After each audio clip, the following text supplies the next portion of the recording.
We're all going to speak real briefly. I'm going to introduce Maha Hussain. Maha I have known much of my professional life. She is just a noted researcher in GU research, and just a year or two ago gave one of the plenary talks that was the best one of the year. She is a standing researcher from the University of Michigan, which is the home of a lot of great genomics work, which I think we can partner with. So without further ado, Maha.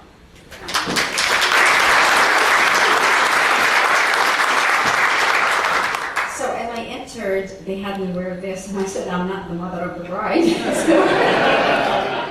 And so then I found Pat wearing it, and I realized that we're the mother and the father of the bride. But I think they had us wear this just for disclosure, so that you can hit on us and ask us questions.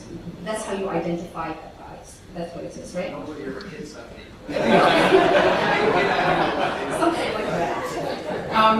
It really is a pleasure to be here, and it's a very exciting time. And I want to thank all of you, particularly partners from federal agencies, pharmaceuticals, and other institutions, because it is an exciting opportunity. I grew up in a combination of institutional trials where it's my brainchild and I write it up and I have no idea where the money comes from, but somebody puts it together with me and we do it and we move on. And of course the cooperative groups have been a fantastic mechanism. The CTAP funding has been a fantastic mechanism, but the truth of it is this, is that there isn't endless amount of time and there isn't endless amount of dollars.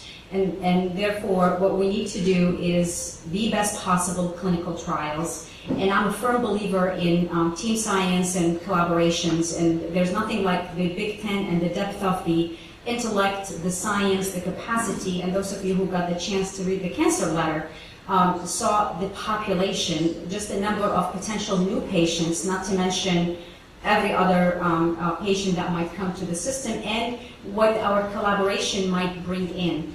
As we move from sort of morphology to molecular profile and subpopulations and the need to screen, and more importantly, to do a good job in screening and then go back and forth between the bench and the bedside to understand what things mean, in fact. Just because there's a target, it doesn't make it relevant or actionable for that matter.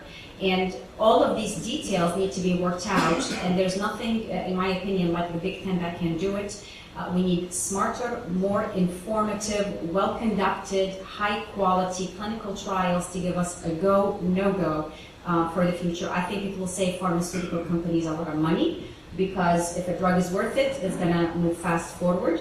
If it's not worth it, then you don't have to do a phase 3 trial to find out it's not worth it.